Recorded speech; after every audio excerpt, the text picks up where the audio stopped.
slow, man. Niggas getting killed like that. Acting like you paying for the set when you ain't blood cuz. Man, blood gets swift like that. Niggas saying really they the plug, but they talking to the judge. Man, get your cat killed like that. Cause niggas getting killed like that. When you ain't built like that. Niggas ain't, you niggas ain't built like that. You was never on the block, you ain't never dodged a knock. You ain't never fought another crew holding down the park. You ain't swimming with the sharks, you ain't wrestled with the gators. You was never fucking popping, you ain't got no fucking haters. Bitch niggas like you, make me watch out for the traitors. When you around some real niggas, mind your behavior. I will beat a nigga ass, then I'm laughing like I'm jaded. Get your fucking mind blown like a cartridge on a sailor. You niggas want attention. They don't want the war though, talking all that shit, but you got a glass jaw, hope they never deliver. They got that cajole, oh no, this that walking dead flow. I eat a rapper torso, you ain't this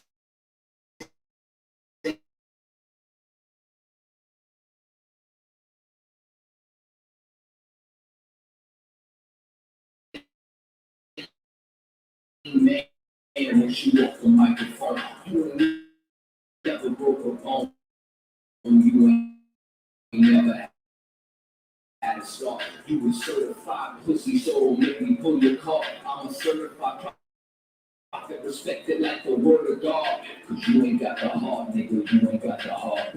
You ain't got to finish any beef that you got acting like you playing for the same club, but they talking to the judge, man. Get your cat built like that, wait, built like that.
It's all this cotton, listen, after Uncle feel with it. And if my target's on the move, I can still hit. Hey, I speak true because it's necessary. Color Jack revolutionary.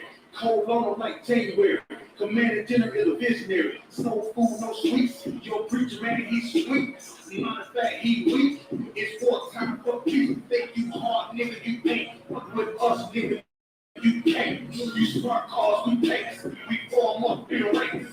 We ride bad this rap shit. All black, no gray shit. Real life, no cap, bitch. Fall on, that's cap shit. I can't on to the team. Do we get the kings? Ain't shit sweet. Got sodas on the fake. Till my youngest get a sweet. This is a whole other way.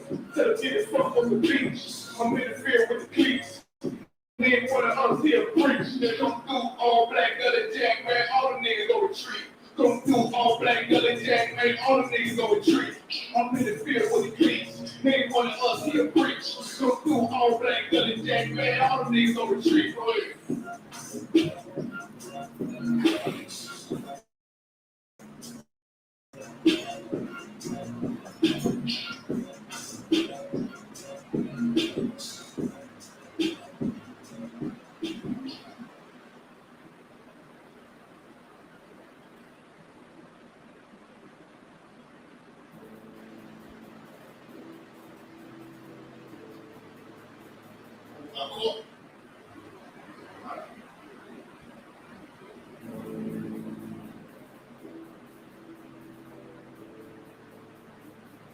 According to God, the white man is the devil. See, I'm in here for a little bit. You know what I'm saying? And I see niggas, they like to talk a lot, they like to claim this shit, they like to claim this and that. You know what I'm saying? They like to get above their head and have authority. But they don't really need that authority, they don't really know what to do with that leadership. Understand? So they need to stop and ask you, give a damn what you talking about. Give a fuck what you believe. Nigga gotta stand up to serve my God. We'll pray without these niggas. Yeah. So everybody put on that free song, everybody put on that mic on. Boy, AG, stop and AG. Practice running this service. Boy, and they hit us with dope and kill us with drink. What the fuck with your leaders? I'm curious. You can't stop when your blood triggers you in and follow new business. You can't see the prophets, I tell you the skin. If you don't want to come, you gon' die in the dreams. I say you won't, so take it and won't. I swear these crackers try to kill us slow. Just spoke to a nigga and fed me. I'm on parole because of the COVID. They feel like the hoes in this world and don't want to gamble. No niggas going together. I'm in the city blazing with my niggas. Just told the devil to show them a seven hand. Promise. Tired of these niggas keep talking about, you know, you respect my religion, I respect your religion. Boy, you stop and ask you the prophets. You know, like we all come together. You know what I'm saying? They say God sold up the world. God sold up the world. And boy, you stop and ask you. Give a damn what you talking about. Don't give a fuck what you believe. You gotta stand up and serve my God. We don't pray on our knees, nigga. Yeah. And to my young, don't pray on our knees, nigga. Stand up. You know what I'm saying? Boy, you ain't but you stop and ask people. I'm gonna step outside of the show. The fake niggas say silent. I got it. Let's go. Ain't taking no loss.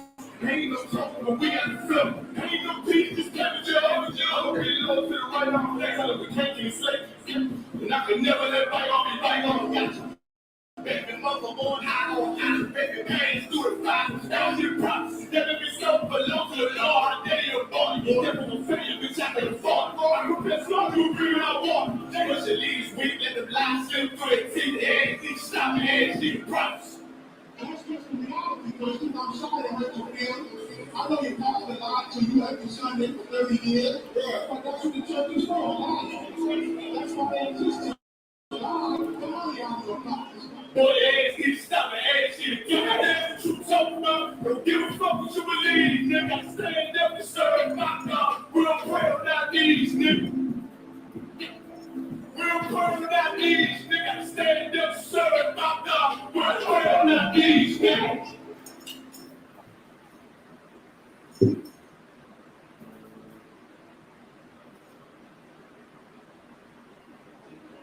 Any man give his life for your house, shall my Savior Christ, and fall up under that UPK banner. Oh, good shot. You know, I need to be like, like this and that for like. I'm not going to like niggas and put it all over.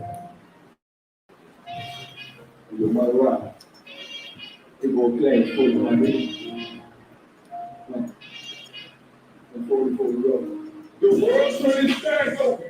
I'm a Christian. We got soap, he got soap, but I got different ones. They hell with us, I tell you what's wrong. Don't press me up, let's see the curse. We can't forgive him for sin. Remain in the church. Trust in the Lord, so please forgive me for the times that I keep on and bring his gifts. Have no respect to your bring on. We function with respect. This is what people say, sins with. Try to pick up with a blind face. They said every man that matches up is trying to do my time share. The levels and clan trade, they're hunting like bad pepper. But they don't get it out the days that you lunch. You take that office of Dundee and try to give death to a priest. You won't make it out in one piece so you can stand. Make sure you got the heart to say your name. So how you feel about this truth about the show? Like you say, nigga, I should walk down. People on this show, and the Lord said they hate you for a name, that you better keep it on. Ain't no more kiss, ain't no more kiss. Make sure violations that I'm tucked away like George Denton. Murder for paralyzed, murder at the Capitol. The world's in the basement, we like fucking Reagan. I pretty those watching life. They go wild. We give it mercy in his life. I don't know why. It's much smoke to a trial. They say I'm a brother, we the dead. So I don't look forward to you. I miss a look. They like how you say focus. I told them I'm motivated because you do. My niggas brother is a weapon. Still got nothing on the street. And I never do my niggas like Bishop here right here. If I'm not, you don't believe something. They in the MC. So he said she leaving. Said she wanted to let that love go. So I let that love go. But if I bring you to my bed, that's a miracle. So, how you feel about this truth about the show? And saying like, I should know, leaving your own people on the show. But the Lord said they hate you for a name, so you better keep it on. Yeah.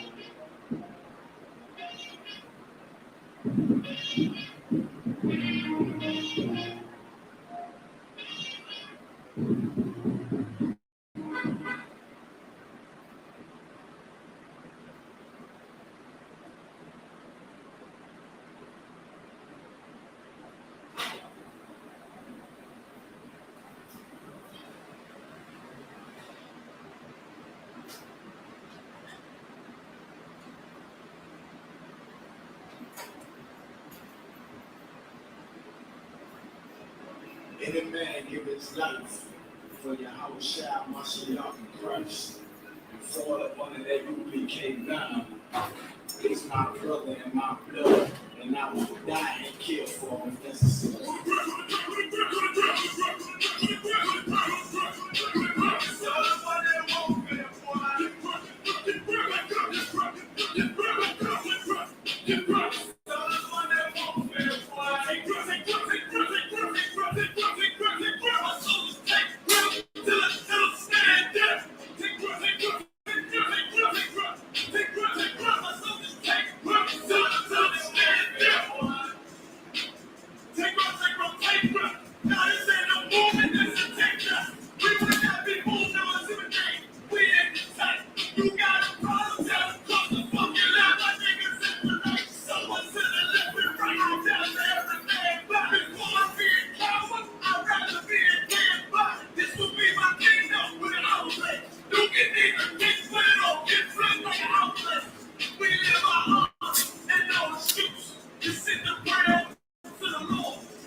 Hey, Shalom of Christ is real. It is that time again. Here at Isupk Sioux, started out of 1 West, 135th Street, Harlem, New York, under Commander YAHANNA. And our mission is to teach blacks, Hispanics, and Native Indians who they are according to the Bible, and that the oppressor is the goddamn devil about to speak self, man. Right. And you know, got my right hand man as always, man. Gab, what's going on? How you feeling? Ready for class. Yeah, I'm right. Let's get it in, man. Today's class is this topic. Weak leadership will get you killed. You understand? Weak leadership is will lead you to your doom. You understand? And that's what today's class topic is. That's what we're gonna go into, man. And with that being said, let's rock it out. No sweat. This is the book of 1 Samuel, chapter 31 and verse 1. Now the Philistines fought against Israel. Fought against who? Against Israel. We African American. That's what we be fighting against, our own brothers, right? The Philistines fought against Israel. Let me tell you something, black, Hispanic, and Native Indian, man. We are not the same as these goddamn dirty, stinking Africans, man. Right. We are different people, man. We're more, listen, it is 2021, man. If you don't know that your bloodline is different from the goddamn Hamites, then it is a problem. You understand? It is a problem. There is no way or shape or form that you can really believe that you are these people. All that Kemet community bullcrap and Chemopswology and conscious community, that shit's a joke. You understand? Them Africans, let me ask you something. Why ain't there no Africans in that community? Right. In the conscious community and the Kemet community, why ain't there no real Africans? Why is this always one of us talking about we are African and making up some fake African roots that can't be traced? So not enough urine baths in the conscious community. Right. Not enough cow anus blowing in the conscious community. Right. You feel me? Like they ain't doing nothing. They ain't talking about nothing. Go with the It's like, if I could real quick, yeah, you understand? Like these Hamites, you understand, the children of Ham, they've always sought to seek war against the children of Israel. You understand? Especially when you look through the book of, 1 Samuel, 2 Samuel, it's always us warring against a Hamitic nations that are, overcharging you on just the littlest of things and pumping drugs into our communities.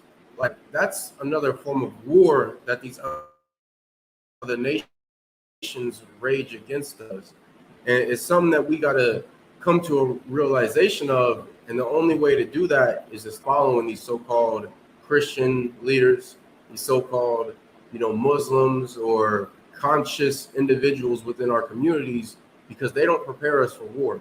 Right. They don't show us how it is that, these nations are truly doing us wrong. These cats in the world will say the enemy of my enemy is my friend. But at the same time, they would never join to a Hispanic or Native.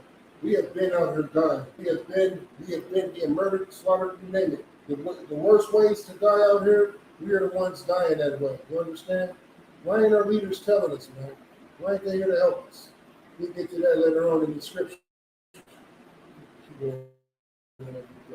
And it's like, I just wanted to add something real quick. Right. And so when it says the Philistines fought against Israel, like, the Philistines ain't the only nation. You had the Egyptians, you had the Cushites, you understand? You had the goddamn who? Emirates. The Amorites. Who was the cast that was born with Liberia? Remember what nation that was? Damn, I don't remember I don't remember which nation it was, but you had the Hamites over there that was warring with Liberia, which was made up of, brothers and sisters that came from America that fled over into Africa from the United States. thinking they'd be free. Right. You know what I'm saying? These people have always been at war with us, and it's something that we just turn a blind eye to. That we, say, oh, well, that's how we are as the people. When that's not our people. That's just like our oppressor doing all the things he does to us. He's not our people. That's like what a Arab or East Indian is doing to us. They are our people, but yet they are still doing these different tactics of war when it comes to our nation. And it's the same thing that they were doing back then throughout these scriptures. Right. You know, saying these nations all have a history of hating us and fighting and murdering us, but it's something that we choose to ignore. Right. And I got a question, if I could, about that. Why is it that, like you said, these other nations, they got a history of killing, raping, murder, and robbing us, right? Mm-hmm. But our so-called leaders, and not just, our Christian leaders, but being that we are oppressed, we are under the leadership of these heathens as well, the oppressor. You get what I'm saying? These Edomites, you know what I'm saying? Esau, we are under his command as well. And my thing is this: why couldn't they always push forward for us to somehow forgive all the transgressions of everybody else and come together with, the Chinese, they come together with the African, they come together with the white man, they come together with every other nation. Right. We are always urged to come together with every other nation, but we're never urged to come together with more black people. Right. We're never urged to come together with our Indian brothers. Right. We're never urged to come together with our Hispanics. We're never urged to do that. In fact, it's totally opposite. We're urged to stay the hell away from one another. Don't link up with the Messiahs. Don't link up with the Indians. The Indians are savages. You know what I'm saying? But nobody has been more selfish than that person. I just want to make that very clear. That's all I want to say. And the men of Israel fled from before the Philistines and fell down slain in Mount Gilboa. Verse 2. And if I could, right before you go ahead, would you please take that from the top again? Come on. Book of 1 Samuel, chapter 31 and verse 1. Now the Philistines fought against Israel. Right. And at the time when this fight was going on, King Saul was the king of Israel. You understand? He was the king over blacks, Hispanics, and Indians at the time. Keep going. And the men of Israel fled. They did what? Fled. They did who? Fled Keep going. from before the Philistines and fell down slain in Mount Gilboa. They fell down slain, man. Let me tell you something, man. The reason that transpired like that is because my fault. The reason we were destroyed back then by these filthy Hamites is because we were not following. Let me rephrase that. The leader that we were following back then was not following the law, statutes, and commandments. Right. You understand? King Saul did not listen to the Lord, so therefore the Lord was no longer with King Saul. And you understand? And by you following King Saul, and by we were following King Saul. You know what I'm saying?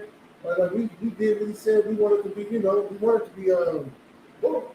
But at the end of the day, if you know he's not serving the Lord and the Lord is not with him, then you setting yourself up for failure. Right. And they end up slain. They end up dying. They end up being murdered. They were chased down. They tried to run. They chased them down and killed them. And the reason that happened is once more is because the Lord was not with Saul. Saul had became a weak leader. How did he become a weak leader? Because he stopped following the Most High. Right. He didn't want to listen to the Most High. The Most High gave him an order. He disobeyed it. That's when you become a weak leader. If you want to know why there's so much killing going on in your Christian church, why every time you look up somebody in your Christian church, son died, you know what I'm saying, their daughter's missing, all this wicked stuff that's transpired in the Christian church, I'm going to make it very simple. Because the Lord is not with that Christian pastor. Right. The Lord is not with that Christian pastor. That is a wicked place. He is a wicked man. And the wickedness is going to continue to happen until you come into the eyes you can make it in YAHANNA, man. Right. The true priest and prophets of the Lord, man. You understand? Prime example. Why did David kill Goliath? You know what I'm saying? And not only did he kill Goliath, but the whole Hamite army was afraid of him. They was running from David.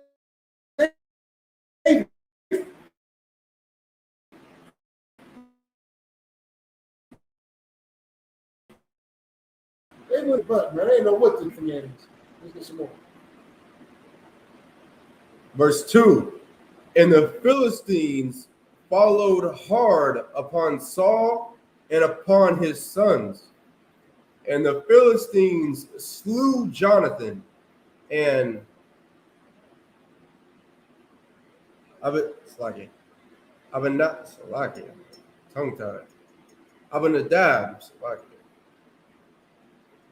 and Melchishua, Saul's sons. Verse 3. And the battle went sore against Saul, and the archers hit him, and he was sore wounded of the archers. Verse 4. Then said Saul unto his armor bearer, draw thy sword, and thrust me through therewith, lest these uncircumcised come and thrust me through, and abuse me. But his armor bearer would not, for he was sore afraid. Therefore Saul took a sword and fell upon it. Now, if I could, and then you want something first. I was about to say, let me tell you something, man. That is a demon for you to be afraid, for you to have that kind of fear. You understand? That is not what warfare is about. You got to accept the fact that if you're in the middle of war, that you might die. You understand? It's an old saying that old people used to say, it ain't no fun when a rabbit got the gun. What that means is this. It's you big and bad as long as the numbers favor you. As long as the numbers are in your favor. But let me tell you something, Israel. The Lord don't deal with numbers. The numbers have never been in our favor, man. All of our enemies have always outnumbered us. Why? Because all of our enemies are always teamed up. All these other nations, they can fight amongst themselves, right? But the second that we become involved, the second that Israel is on the map, all of them other nations will team up to fight against blacks, Hispanics, and Native Indians. Right. You understand? So the numbers have never been in our favor, ever. You get what I'm saying? And King Saul, right? He's running, he's afraid, and he tried to take his own life. You think the Lord, what do you think the Lord seen when he seen that? The Lord said, look at this coward. Right. Seriously. Look at this coward right here. That is not what we do, man. If you serve the Lord and you fighting for the Lord, then guess what? You die in the name of the Lord, man. That's what you do. You die in the name of the Lord. Before me and my brothers die, a coward, when we live a coward, we're going to die soldiers. We ain't taking our lives. My enemy's going to have to kill me. And guess what? It ain't going to be easy because I'm taking out as many of them as I possibly can before they get me. You understand? And I'll tell you something else, man. A true act of brotherhood was when he asked the sword bearer to thrust him through. What did he tell him? He said, no. He told him, no, I'm not going to kill you. Why? Because he is a brother, man. You don't kill your brother. What kind of stuff is that? Just kill me. Okay. No problem. That's somebody that don't have love for another black, Hispanic, or Native Indian, man. Right. How can you take your brother's life? You understand? You can't do that, man. That is unbrotherly. That is against what the Lord wants, man. Man, listen, we be in a war. Something happened to me. Something happened to my dad. What you gonna say? Trust me through? I'm like, hell no. He can't move. That's why I ain't going nowhere. Me. Right. We gonna die right here. But we taking out as many of them as we can. We gonna die together. I'm not about to thrust him. What I'm gonna do? Thrust him through and then take off running? Right. You goddamn coward. You don't need your brother. No, I'm gonna drag him. He can't move. I'm gonna drag him. We gonna get away or we gonna die fighting. Those are the only options. Saul turned into a coward at the end of his death, man. This is me reading this. That's what I see. I see a coward. They're gonna get me. They're gonna do horrible things to my body. Who gives a damn? You're dead anyway. Right. Die fighting. Die fighting. Die serving your God.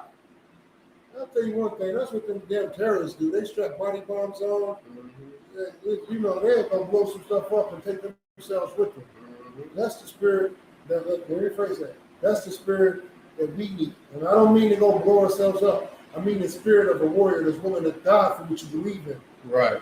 Don't fight for what you believe in as long as you can win. You got to be willing to die for it too. You was willing to kill for it.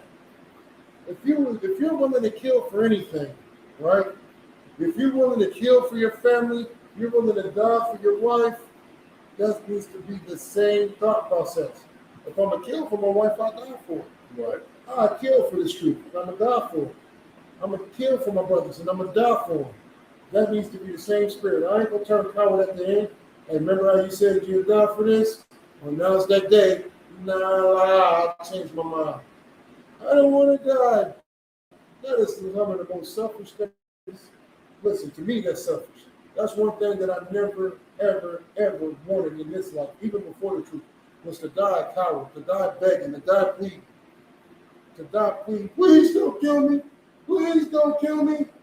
Listen, that's going to make somebody want to kill you more. This coward, he don't deserve to live. Right. He don't deserve to live. Apparently, he cherishes his life like it's some precious thing. You get what I'm saying? But Saul, he was different. He wanted to die. He wanted to die because he didn't want them to get him.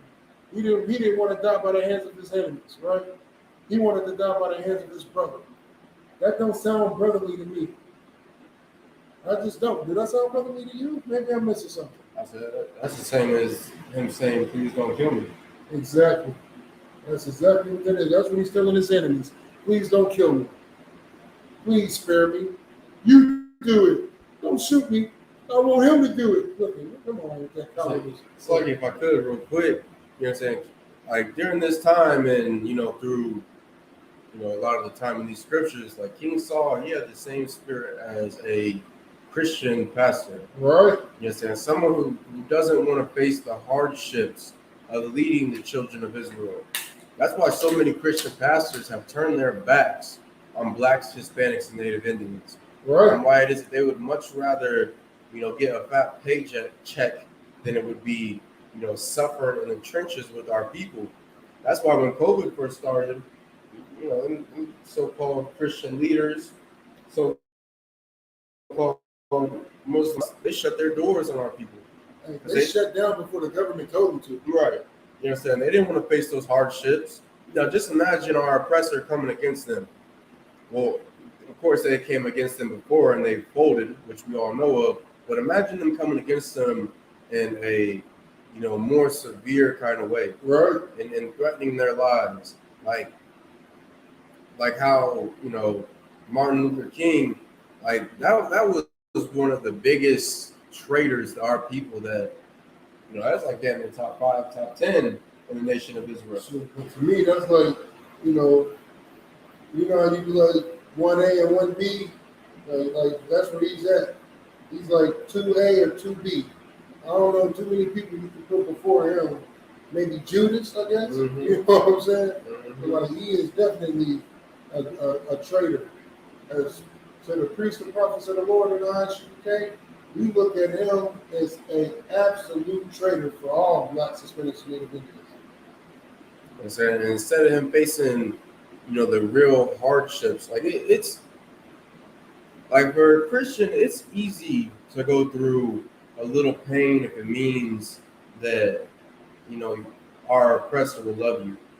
If it means that the people that look like your God is going to, somewhat accept you, even if you got to go through a little, discrimination in restaurants or bus stations. That's an easy thing. It's much harder to not only support a nation, but to support them to the point to where you decide that you will not hold on, bringing up the well-being of your people. You understand? That's something that so-called Christian, that's something that Christian leaders did, back there in the 60s, is they compromised our people so that they could have a better life. So they wouldn't have to face those hardships of, I had to gather, transportation so my people can get to and from the slaves. I got to gather income. I got to, find out who has these skills to create businesses. I got to acquire food and drinking water, make protection for our communities. I got to do all these things. It's too goddamn hard to do all that, Isaac. Well, listen, I'd rather just get this check over here and turn you over to them. Yeah, it's much easier. It's easier. You just Because he promised he was going to take care of me. right.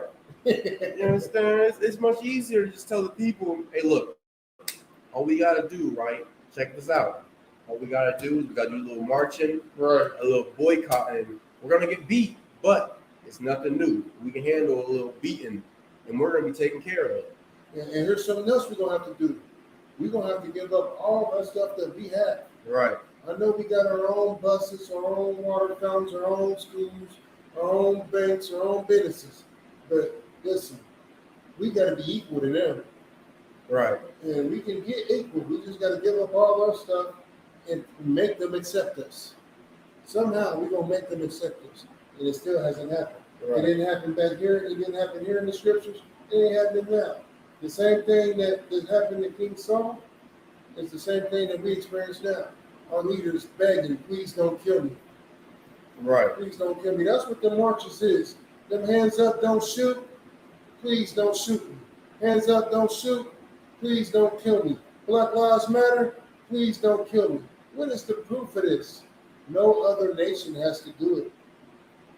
No other nation goes out there and protest.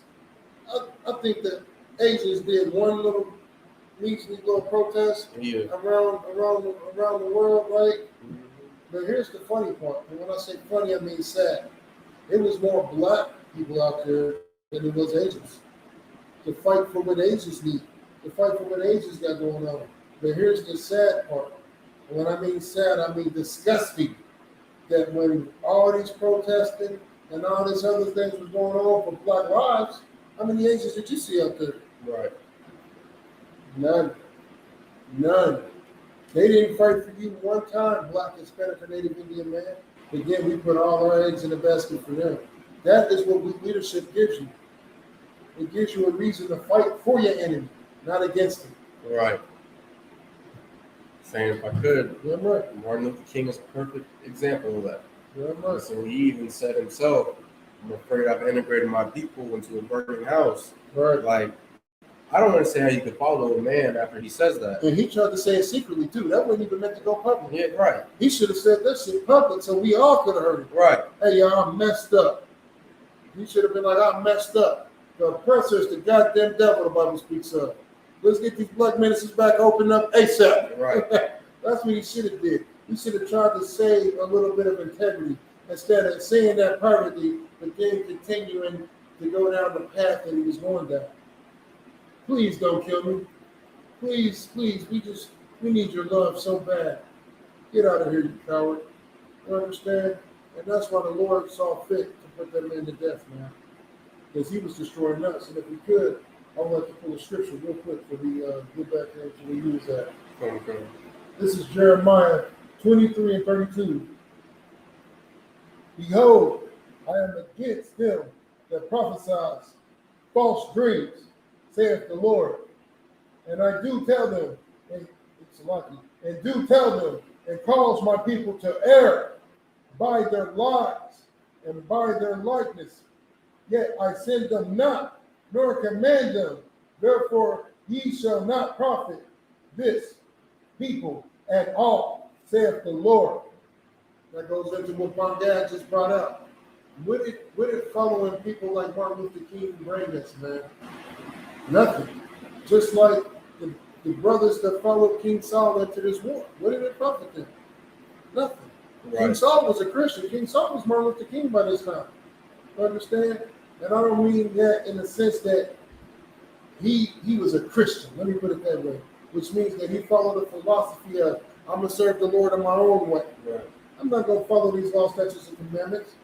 You understand? I'm going to do the things that benefit me. I'm going to do the things that I think I can prosper from, because that is a Christian spirit. You understand? What's the proof of that? He wasn't running from David. When David was running from him, King Saul chased him as far as he could possibly chase him. Right. And he wanted to kill David for what? For nothing. For nothing. And here these Hamites are. They invading your lands. They killing your people. They raping your women. They disrespecting your God. They doing the most blasphemous things that you could possibly think of. And instead of you fighting to the death, you running. You wanted to fight David to the death. You wanted to fight your brother to the death. Right. But when it comes to your real enemy, you running from them. Who does that sound like in today's time? That is a Christian. That is exactly what Christians do. They will fight blacks, Hispanics, and Native Indians to the death. They will fight them to the death. They're going to spin the block. They make songs about it all the time. I just heard this rapper, man, and I know brothers going to be mad at me when I bring this up, but I never paid attention to who King Von was. Mm-hmm. I heard about him. I knew about the little beef he got gunned down for being disrespectful. But I'll tell you one thing, I did not know how disrespectful that brother was. Mm-hmm. That brother was truly disrespectful. Hey, he was saying some stuff. I heard 2 songs. After I heard the first 2 songs, I said, it's not a mystery why they killed him. But I'll tell you one thing, had he had been beefing with another nation or an oppressor, he wouldn't have been that disrespectful. He would have been, he would show mercy. Good. It's funny you say that because it was brought out not too long ago on, I think it was Blackwash News, Mary Jo YAHANNA's podcast or radio show. Right. Jerome Hyman had brought out how, King Von had made a song where basically he called, a lesbian a derogatory term. Right. And he ended up censoring like that in all of his songs. And it's just funny because, someone who is such a killer that is viewed as being hardcore in the streets, you can't even stand up to the LGBTQ community. Like, hey, it was the real gangsters. So right. Yeah. You know what I'm saying? And that's one of the destructive things that Christianity has pushed on our society, just like in our communities, in the Black, Hispanic, and Native Indian communities, is to basically just submit and accept any nation or organization that is trying to assert their authority over you. Right. And that's not what the Lord would have wanted for us to do as people. Damn right. And that's heavy that you brought that up. I must have missed that because I showed you that part. But it's crazy though, because everybody right now, I just came across a little clip where it says the baby apologized for the remarks that he made about. I think he took his apology back. Yeah, he took it back. But here's the thing: why did he do it in the first place? Right. Like you stand on everything else. You stand on if somebody disrespects you, you're gonna shoot them all in the face. That you're not just a rapper. You about everything that you talk about. But the second that you said something, and you hurt the homosexual community feelings. Right. You apologize to them, but you ain't never apologized to that dude that you said that you screwed his wife 20,000 times. Right. Made a song about. If I could, real quick. And the only reason a brother or sister would do a such thing, such as come against the LGBTQ community, come against white society, come against any organization that seeks to destroy our people and bring us down low, is because they've been watching the Isupk on the Commander General YAHANNA. Damn right. Because we teach our people to have a sense of integrity, to teach them to stand on something and to not falter no matter what. You understand? The Isupk has such integrity that we would much rather die than not only turn our back on our God, but to turn our back on our people. You understand? Our leader of the school, when the school was first being created, Abba Livens, you understand, a mighty man was beaten to death by goddamn Muslims with bricks. You understand? Instead of him sitting there folding, saying, I love Allah, or that rock is almighty power. It. Right. Please don't kill me. Right. You know what I'm saying? He would have much rather been beaten to death with some goddamn Allahs. You know what I'm saying? With a bunch of rocks. Right. And I pray that brother rises again. Yeah, man. You understand? And I pray all of his enemies are destroyed. Right. You understand? That's what we're about. And this could be about our enemies being destroyed. There is no in between. There is no coming together. It is no, What Kevin McCall said, I respect your religion, you respect mine. Man, F your religion. F what you represent, man. It's only one true God, and that's the God of Israel. And here's the kicker. Everybody knows it. Right. Everybody knows it. That's why everybody wants to be you, Black, Hispanic, and Native Indian, man. You understand? Don't turn into no goddamn Christian. I could real quick. That's a heavy point you brought out, because Commander General YAHANNA brought that out on Cross the Line Radio, hosted by Captains Tazariak and Katazak, of how it is that these other nations, they know who the real God of this earth is. And more recently, to show you that they do, look at what the East Indians were doing when they were dropping like goddamn, I don't want to say, what's something that drops more than flies? Right. You know what I'm saying? They were dropping like raindrops. They were sitting there throwing their gods, their statues. It's like their statues and little artists. yeah, they're idols, but it's like a little like their little displays for their gods. They were throwing all that into their rivers. You understand? Getting rid of all of it because they knew that their gods. Are you talking about the little shrines? Yeah, the shrines. They're throwing their shrines into the rivers because they knew that their gods were not real. They knew that they could not protect them from the true power of the Most High God of Israel. That's all I want to say. Damn right, man. And with that being said, if I could, and that's why I don't like, and when I say this, I'm not saying this to sound arrogant or nothing. That's why we here in the UPK, we don't worry about nothing because we know as long as we serve the Most High Christ, nothing touches. Right. But the Most High Christ will protect us. He will protect us. The reason their God didn't protect them is because their God ain't real. It don't matter how much they wanted to serve him, he's not real. Right. Look at the Christian church. It don't matter how much you want to serve white Jesus and white God. He's not real. Real quick, say that's heavy. You brought that up. You gotta remember, them East Indians, they be rubbing Curie blood on their face to serve their gods. They be taking cow dung baths to serve their gods, thinking they protect them from COVID-19.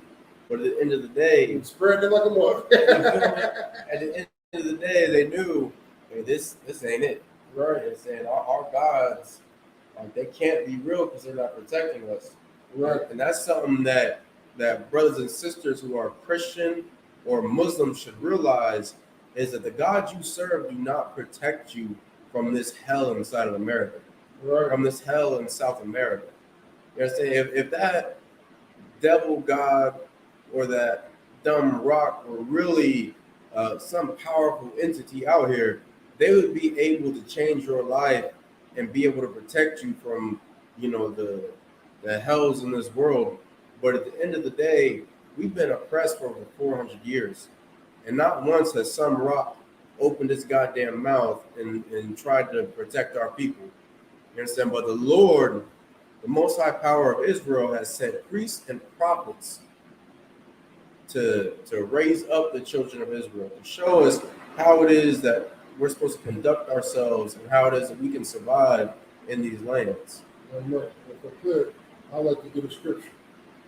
Because the one thing that we do, and this is the sad part, when I say sad, I mean effed up, that we want to give every false idol and everything else a chance. We see them with shrines, guess what we do? We make shrines. We see them worshiping rocks, guess what we do? We worship rocks. We see them say there is no God, guess what we do? Right. We say there's no God. We follow everybody custom and everybody religions. We follow all that stuff. But what you never do is you never follow your own law, statutes, and commandments, man. And that is such a wicked thing. That is a demon on us, Black man, Hispanic man, Native Indian man. That is a demon the demon is this, that we want to be accepted by everybody else but our own and our Lord. We want to be accepted by white Jesus, but we got to say Black Jesus like that's the anomaly. Right. That's not the anomaly. That's not the funny. That's not the crazy part. The crazy part is white Jesus. When you hear that pastor talks about Jesus, he don't say, "Here, Lord, white Jesus." He don't say that. We be like, man, Black Jesus, like he ain't supposed to be black. Right. No, he's not supposed to be that oppressive. That's the problem. He's supposed to look like us. Everybody else, God looks like them, except for us, Black, Hispanic, and Native Indian, man, because we follow these false religions. When you follow Buddha, Buddha don't look like you, Black man. When you follow the Hindu God don't look like you, Black man. And then you're programmed by these religions to say it ain't about looks, it ain't about color, it ain't about blood, it ain't about this. That only pertains to you. Go ahead, buddy. If I could, real quick, I know we're getting away from the scriptures and everything, but I just want to add how you said these guys don't look like us. And so not only do they not look like us, but they don't act like us. Right. You know what I'm saying? For brothers and sisters who think they can join, Egyptology or be Kemetic, you know what I'm saying? Those gods in that belief system, like they're sucking on their own rods. You understand? They're out there molesting other men and raping other men. And kids.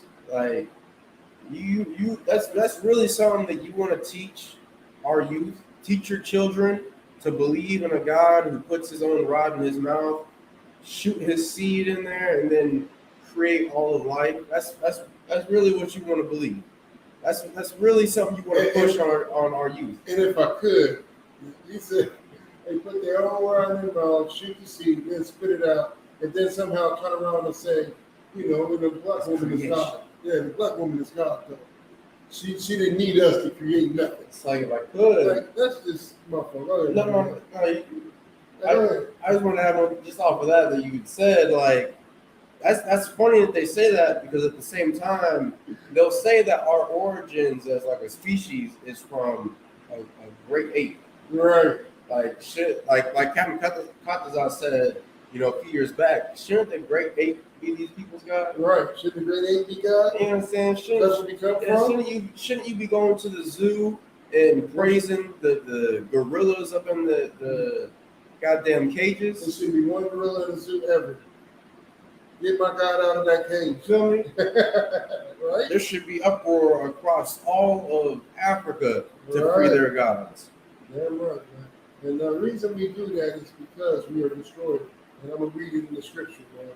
This is what the scripture said. This is Jeremiah 10:2. Thus saith the Lord, learn not the way of the heathen, and be dismayed. And be not dismayed at the signs of heaven.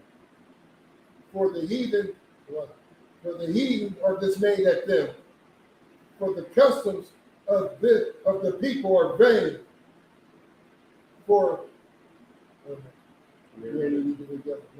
That's all I need to get in that part. For the customs of his people is vain.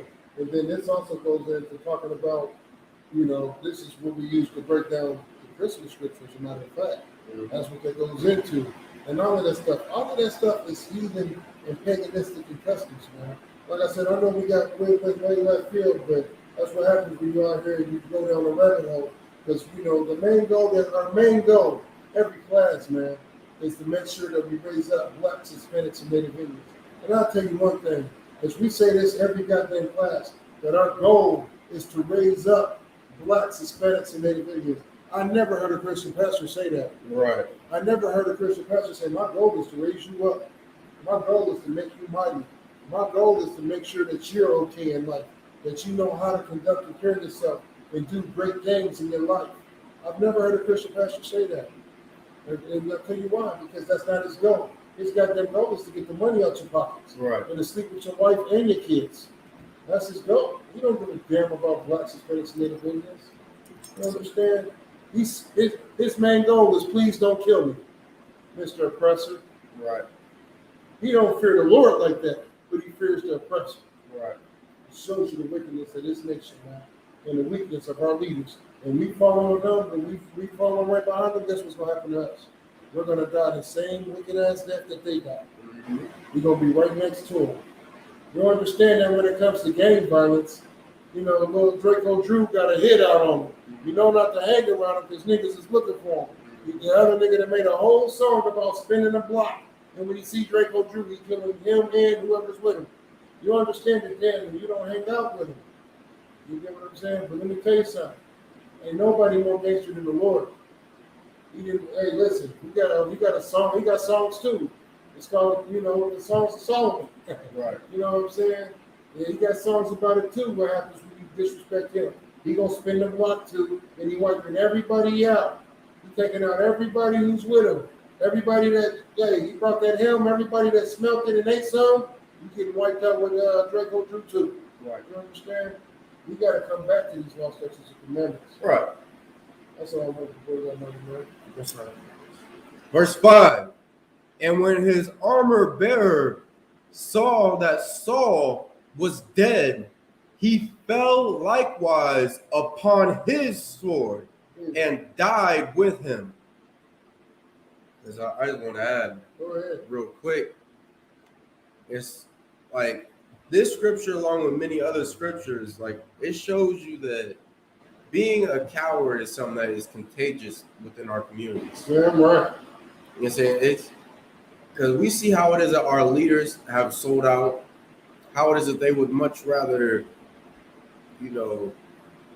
not go through hardships with our people, and we try to mimic that as a people. That's exactly why this brother fell on his sword, because he was sitting there thinking, well, hell, if King Saul falls on his sword, why is it that I can't fall on mine? Like you said, that cowardice is contagious. Right.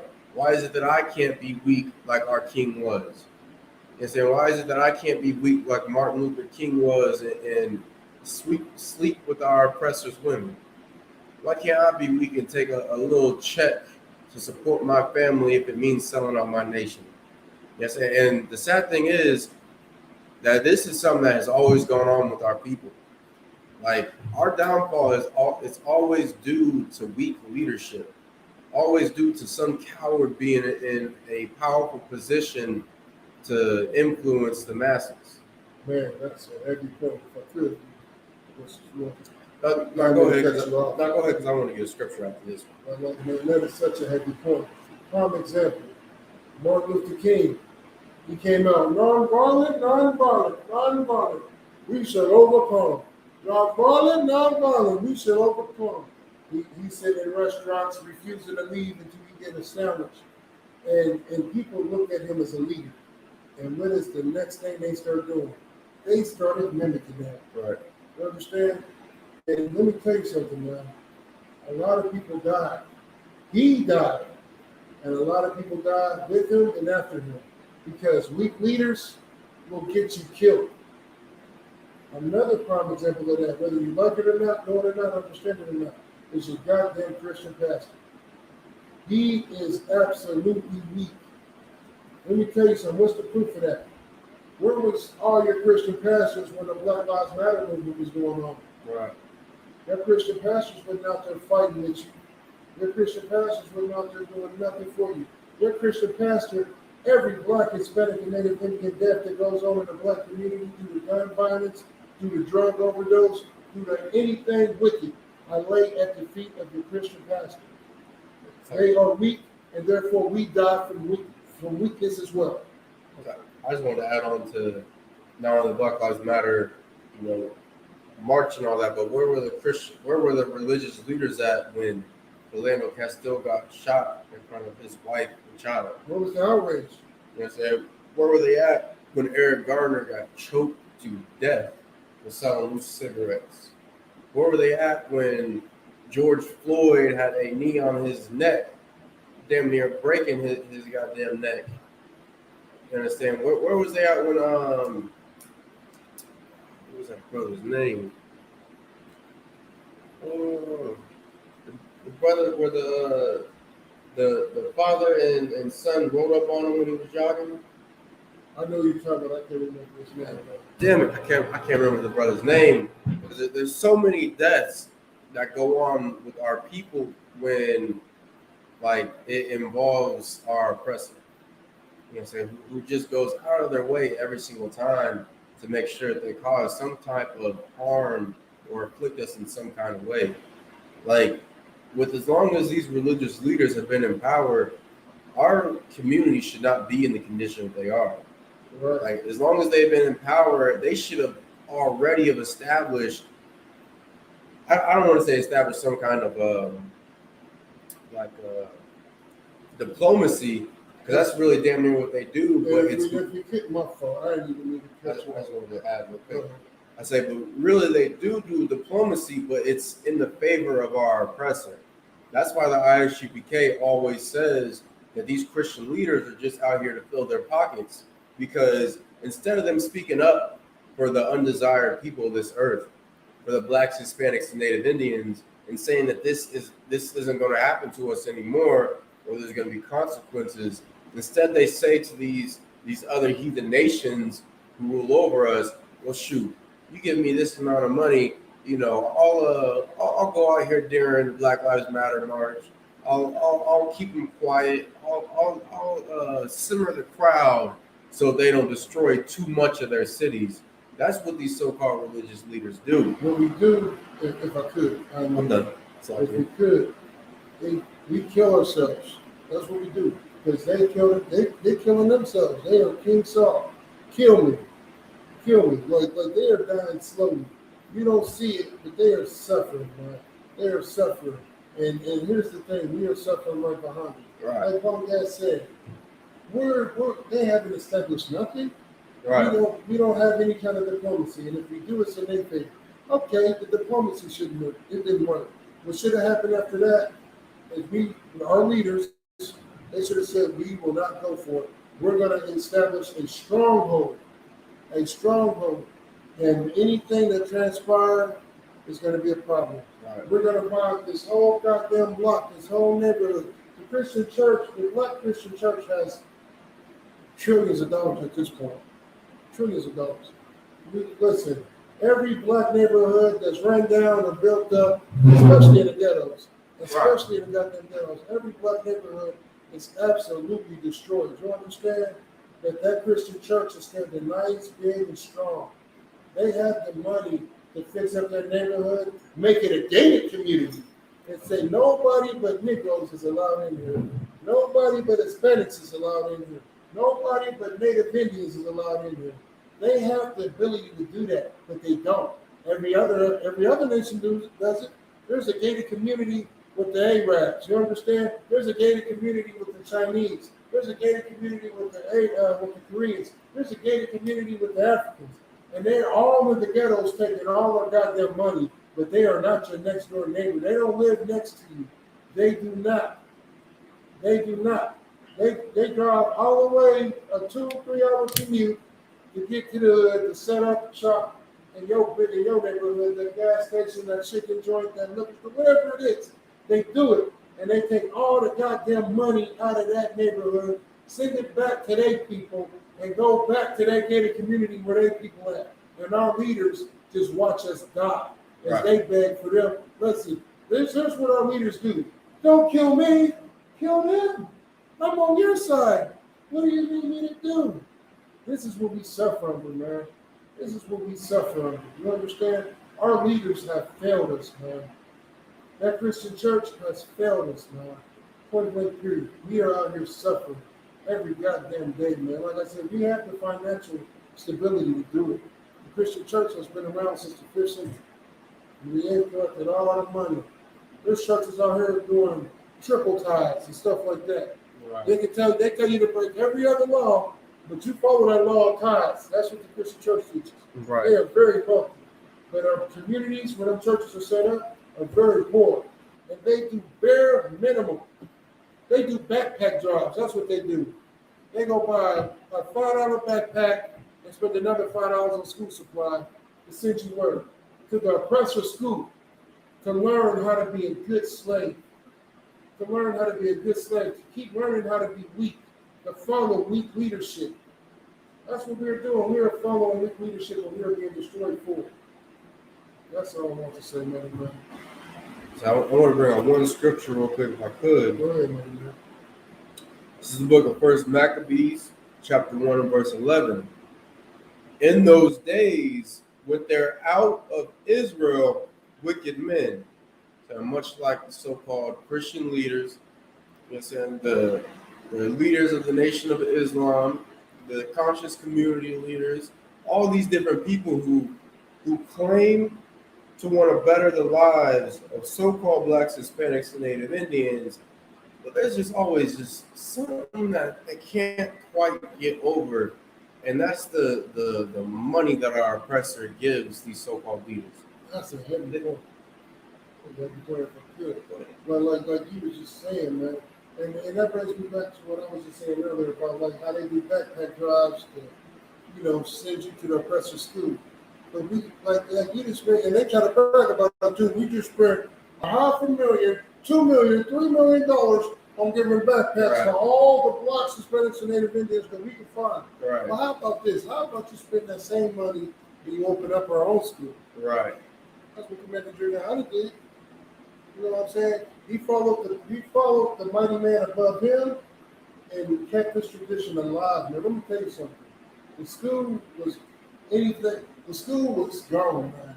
Commander YAHANNA kept this alive, and they went from having one school to no school to one school again to now a school in every goddamn major city, man. We open up schools.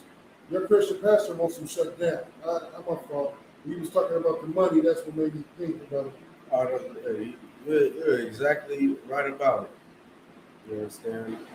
And that's exactly what this scripture can be touching on how it is that sacrifices have to be made, like what Commander YAHANNA has done. Right.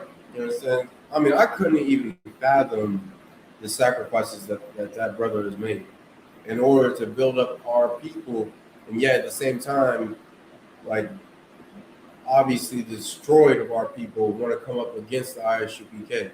Say, come up against your Christian pastor. Come up against, your goddamn Muslim leader or your religious leader like that. And they never come up against them. Right. Right. Who persuaded many, saying, and of course, just like the religious leaders we've been talking about. You know what I'm saying? Because, like, within our communities, because we're such a spiritual people, and because of the power that has been given to these so-called, leaders, like, they've got a tremendous amount of pull within our communities. They tell us to do one thing, we'll do it without blinking because we think that we're serving the Lord. Right. You understand? But yet, because of the indoctrination that it is that we've been in for so long, I mean, hell, what, over 400 years? Over. Oh, Over. like, goddamn. Because of that, our people are always so, just keen to come against the Isupk.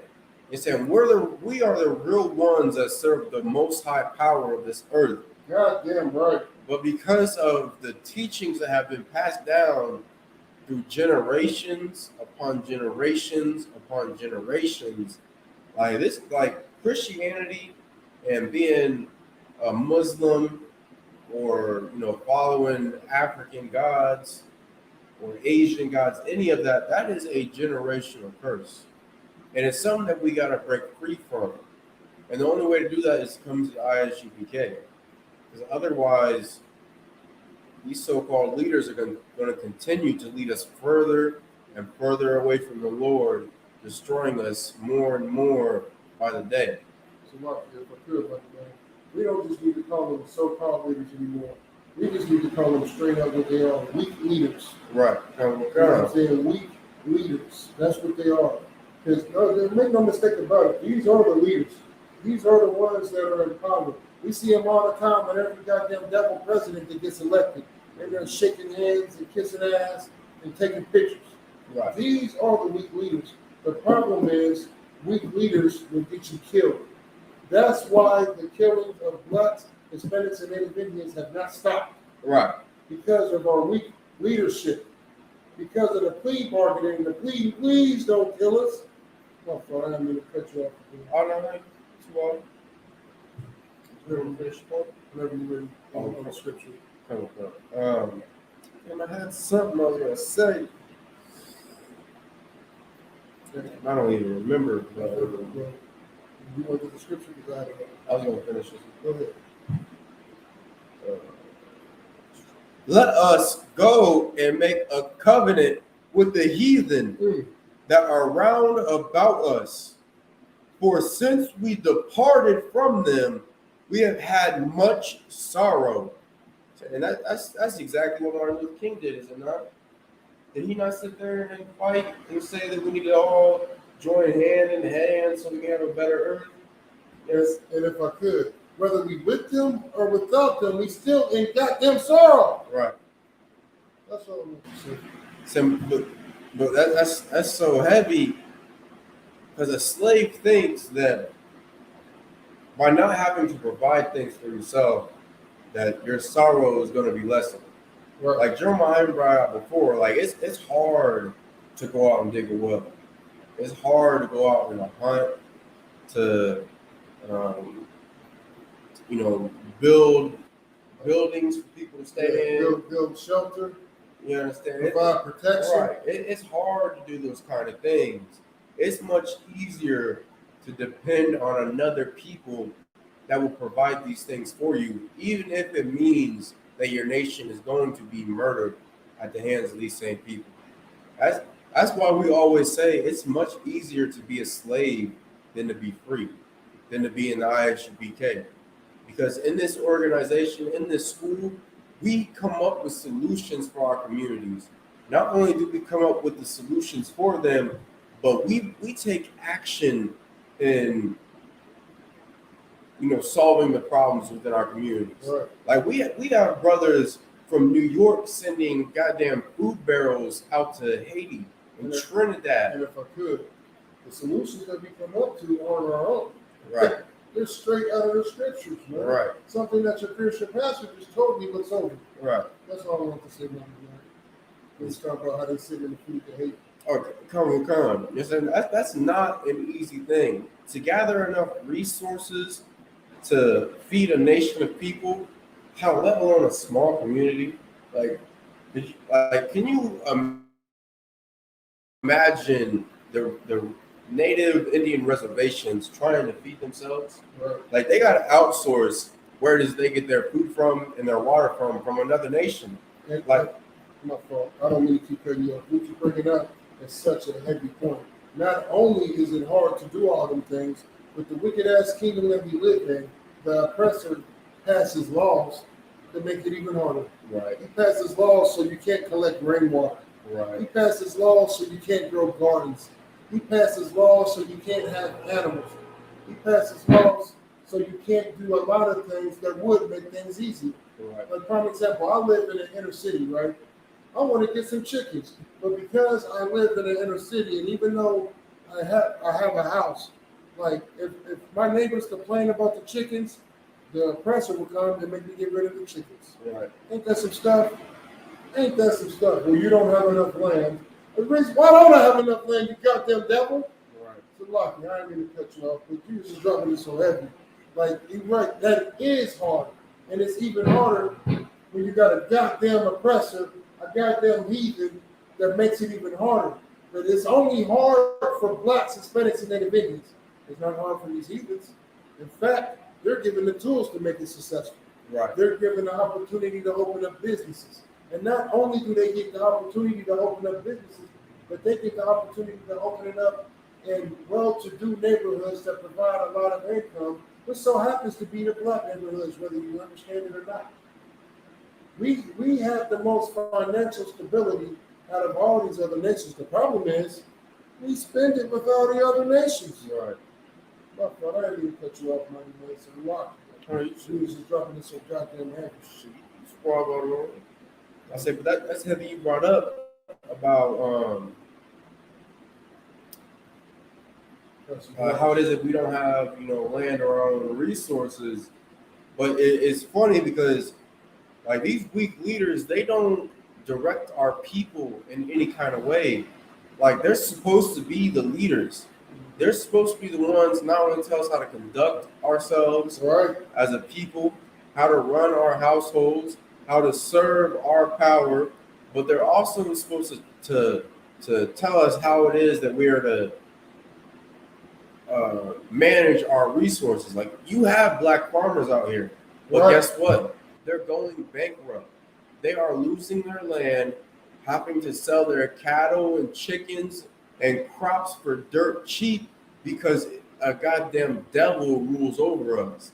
And these weak leaders are not telling our people, well, shoot, hey, look, you bring all those resources into this area or that area, you split them up, you send them there, here or there, and we're gonna have these people from another black farm from I don't know, goddamn Idaho, bring in resources as well. We're gonna create our own little business here. We're gonna create our own supermarket. Yeah, supermarket. That's exactly what I was about to say.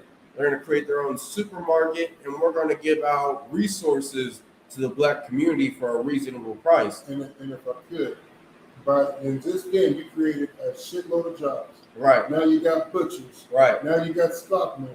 Now you got people to do everything. Somebody got to clean it. Somebody got to, mop it. Somebody got to maintain it. You got to get the grocery carts. Somebody got to place their orders. You created a plethora of jobs for only blacks, Hispanics, and Native people. Right. Because that's who we all need to hire. Because you go to Chinatown and you listen. I don't give a damn what nobody said. And if you prove me wrong, then I ain't never seen a Negro working in Chinatown. Right. I've never went into a Chinese restaurant and it's a nigga in there with the outfit on. You know how Wu-Tang wanted to be, Chinaman and stuff. Mm-hmm. I ain't never seen a cat in a Chinese restaurant with the Wu-Tang outfit on, with the karate outfit, doing the 36 chambers of death on the menu. You know what I'm saying? You're not gonna see it. They only hire their own. And all of these restaurants and all of their businesses, all of these heathens, they keep the money circulating, man. And you know why? Because they don't have weak leadership. They have strong leadership, man. If I could, let me get just 3 minutes real quick. I didn't mean to cut you off. I ain't stopping. Nah, but I don't mean to keep cutting you off. No, you think I'm wrong? I'm sorry, Chris. The water, I appreciate you. Appreciate you, buddy, man. But they don't have weak leadership. You understand? We do. I can give you some examples, man. I can give you proof. When I say this, you're gonna be like, yeah, he's right. You know what I'm saying? You're gonna want to argue against it. Your Christian spirit will say, I want to say he's wrong, but I've seen it because you have. What's the proof they don't have weak leadership? Look at what happened at the U.S. Capitol. Their leadership said, man, we going. Trump said it. He just tweeted it. He probably didn't mean nothing of it. He just tweeted it. But they look at him as their designated leader, and they did exactly what he said to do. When he told them to storm the Capitol, they stormed it. When he told them to go home, they went home. You understand? Let me tell you something. You will never see a white man, a Chinese man, a Korean man, an African man die in the streets the way that we die in the streets. You will never have to worry about a George Floyd incident happening to an oppressor. You know why? Because white people aren't going to stand around and just watch that. Okay. Go ahead. Have you brought that up? They brought it up on Black Watch News, Mayor YAHANNA's radio show. There was a bunch of devil oppressors on top of a devil. They had put their knee on his neck. And he freaked out. Now another devil, one of the cops came through, yanked his knee off so that he wouldn't choke him to death. And they went ahead with the regular procedures. Like, that's just heavy you brought that up. I gotta get back on my Black Watch. I'll be asleep. So I'd be so tired. I'd be so tired. As soon as I get home, I'm slobber face. I said, that's bad because you'd always tell me, what, did you see Black Watch? And that was back in my youngin' days. And they go, oh, now. I'll start off watching it before you know, I wake up like it's morning. Right. It's a lot. I got to start watching it on repeat because I'm missing all of this shit. And if you would, send me a new link because, we did everything. Right. I don't have a new link. But Most High Christ, you know what I'm saying? And that's how you know that we are one body, one mind because I didn't even know that it happened. You know what I'm saying? But I know the spirit of our enemies. Right. You know what I'm saying? Because that's who the hell they are, our enemies. And they're not going to watch one of their own die. They're not. Whether it was another cop that did it or a goddamn civilian, if you will. Man, I heard it too. Whether it was another cop that did it or a civilian. I'll swat his cap. You know what I'm saying? They don't watch their own die. They don't watch their own suffer. They will not. And that's predicated to strong leadership. Y'all know shit like a thumb, so how you doing, Arnold? You know what I'm saying? That's predicated on strong leadership. So you won't see an oppressor being choked out. Another person, what are you doing, dude? Get off of him like that. You can't do that. And then it'll be some drunk devil to run and kick a cop in the face. Pow! And try to take off running. You know what I'm saying? That's what he do. That's what they do. They're not going to sit around and watch their own die. They're not. But our leadership is so goddamn weak that that's what we're programmed to do. We're programmed to watch our brothers and sisters die right in front of us. Right. Because we have weak leadership. Because our leadership has never spoke up about that. When that goes down like that, our leadership will say, these goddamn filthy cops, how dare them do that? What the hell is wrong with them? They choked one more brother out. And you don't see that anger. Instead, you see them on their holding hands. We shall overcome. You know what I'm saying? We got to let the justice system take its course. When has the justice system ever took course for us, black man, Hispanic man, Native Indian man? Right now, they stole land for our Gadite brothers. They stole it. They stole this whole goddamn country from our Gadite brothers, right? Gave them a little piece of it. And said, y'all live here. We ain't gonna bother y'all. And guess what they're doing now? They're taking that same goddamn land back, running pipelines through it. They out there killing, macing, shooting, drowning. You name it, they're doing it. They're hiring private. They're militarizing city police, like law enforcement. These are government police. Well, what would it be? I guess it'd be city police. They are militarizing city police officers. City police, to be government employees. Yeah, to be government employees. And not only are they doing that, but they're basically hired mercenaries, not from the government, but from a goddamn company that says you're going to run this pipeline whether they like it or not. Mm-hmm. I know y'all gave them this land, but I'm white and rich, and I can do what I want to do. And what do we do? We shall overcome. Every black, listen, I'm not condoning violence at all. Don't misconstrue my words. But every black, Hispanic, and Native Indian should be out there showing the utmost support. We should be out there like, you're not going to touch my brother. You're not going to do this to him. This is what the oppressors do. The proof of that is once more. You never see them suffer the way that we suffer.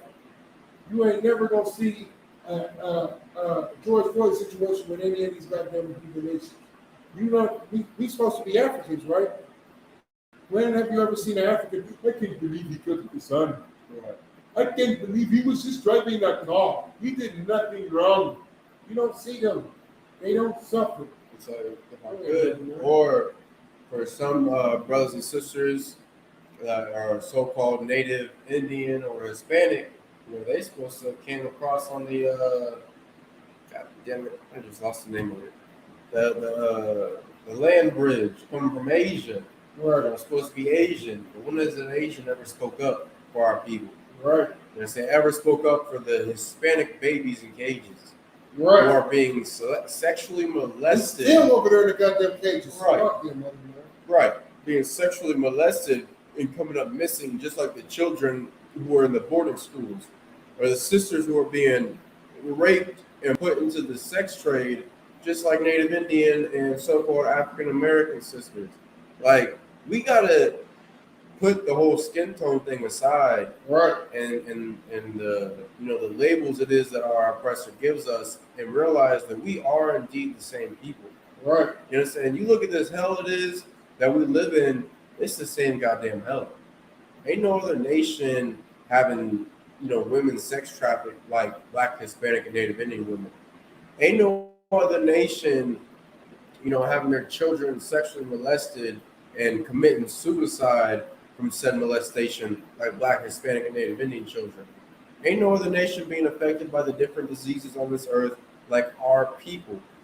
Like we're more than what it is that America paints us as. We are the Lord's chosen people. Right. We're not just a bunch of thugs, savages, or goddamn drug dealers looking to rape women.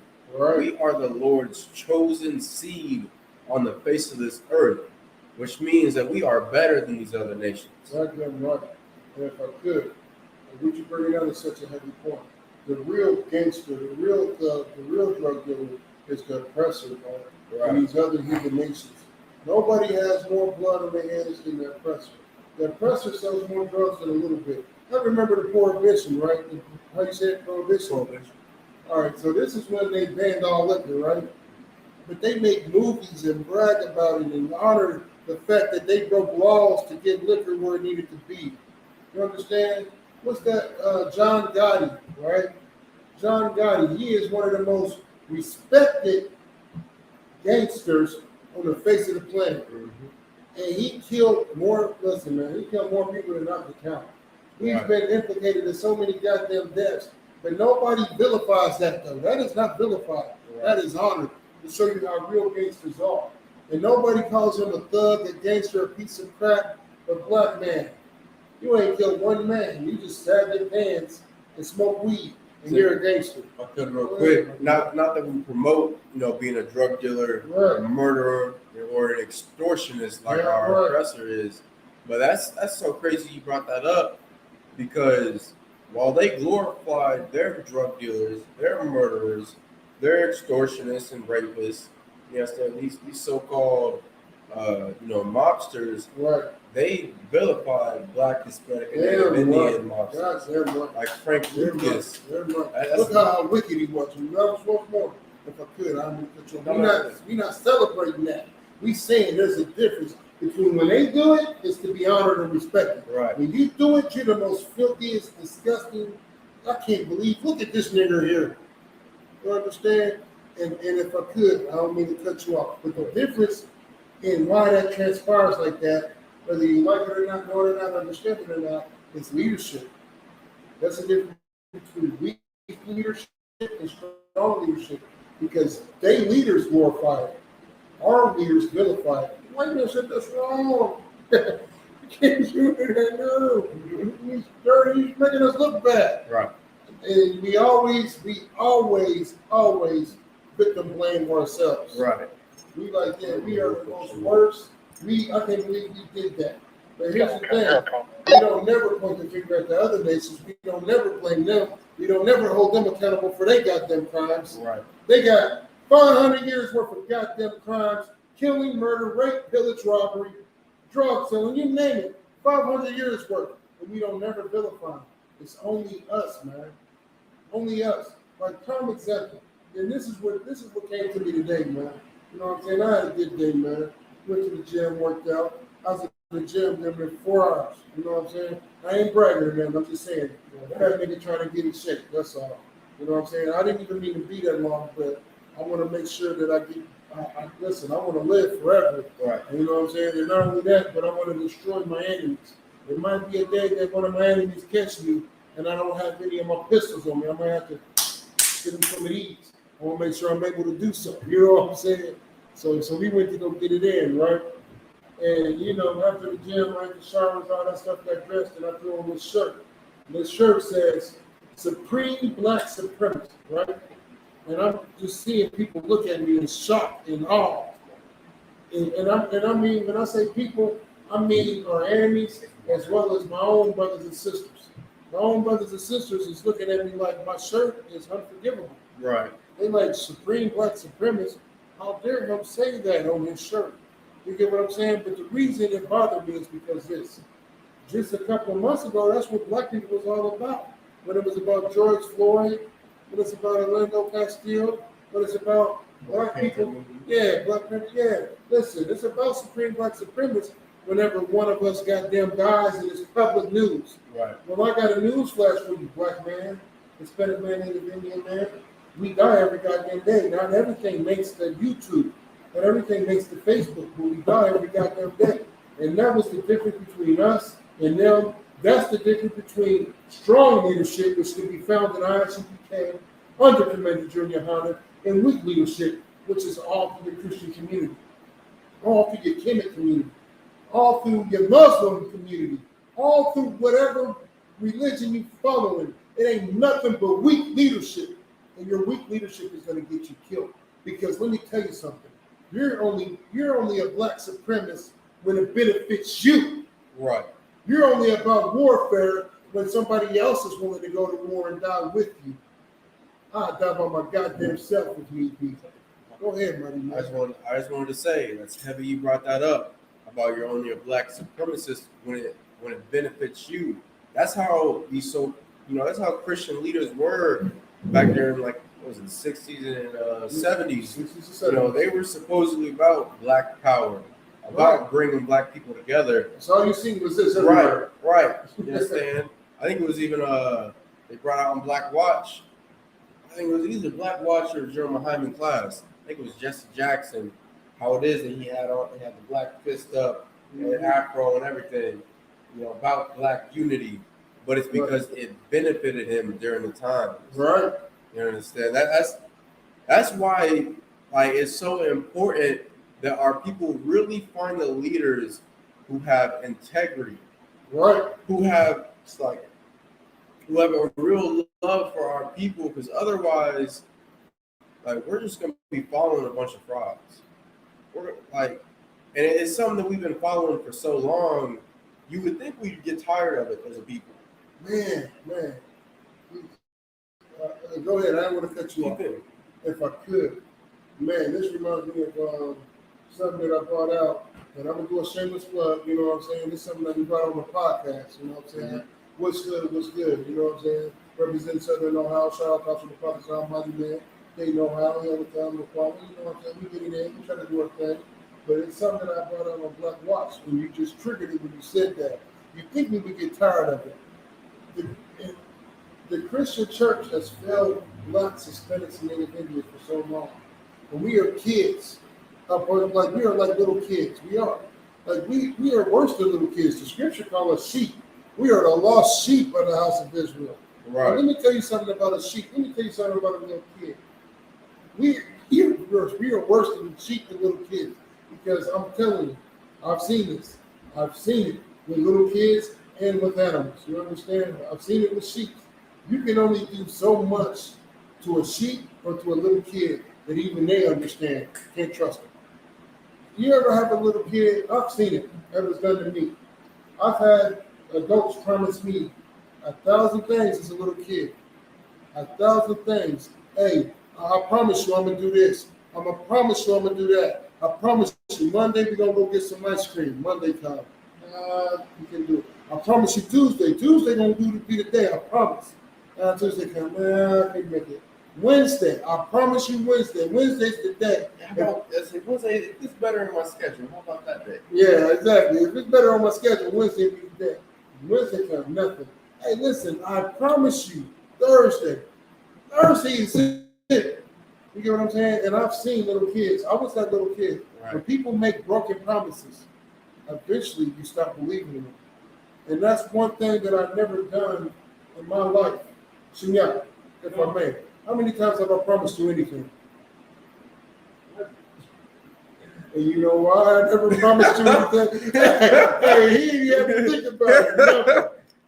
Never. I never promised him anything. Never. Hey, I promise you we're going to do this. I never promised him. I never promised my daughter. I never promised my kid. You know how people like promise me. I ain't trying to get caught. Listen. Because the one thing that you don't want to do is disappoint somebody. You understand? Because as a kid, I was disappointed. And I'm like, man, you start to, and I can't compare it then, but I can compare it now. We grown, we got the truth, we understand. But that was weak leadership that was promising me things. Right. That was weak leadership promising me things that try to call me from, being upset or being mad. I know you're mad, but I promise tomorrow's the day. Right. And as a nation, we fall for the okie doke every year. With the presidents, with whatever new Christian pastor takes over the old church, we fall from it every day. And like you said, when is enough of goddamn enough? Right. When are we gonna stop falling for it? You can't even do a goddamn sheep like that.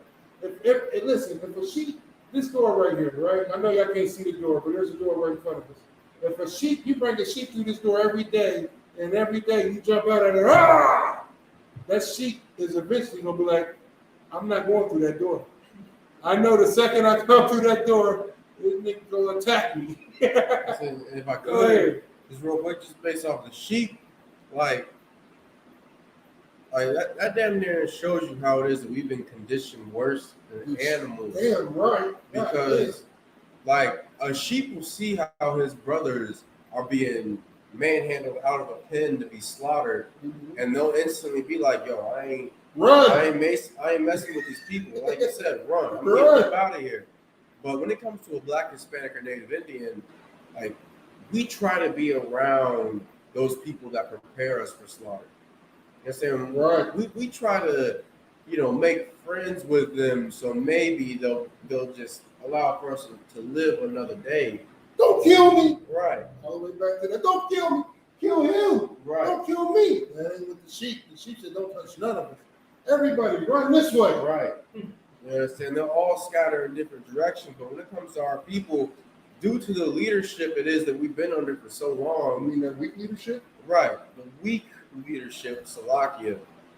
Like the scriptures say, is Israel a homeborn slave? Because that's exactly how we are as a nation. Damn, that's heavy. You just brought it up. That's heavy. That's heavy. Because that's exactly what we are. We are a homeborn slave because the proof is in the pudding. The Christian church has been coming us since the 60s. Since the 60s. Every year, they tell us to do anything and everything that won't benefit us as a nation. And we do it. How is it that now a minority means transgenders and everybody else but you, Black man, Hispanic man, Native Indian man? Every other nation has more than you. And I'm gonna just say it. The gay people is a nation. Like, what's the proof of that? They have leadership. Right. How you gonna listen, Black man, Hispanic man, Native Indian man? How you gonna let the gay nation have stronger leadership than you? That should be offensive to every straight Black, Hispanic, and Native Indian man.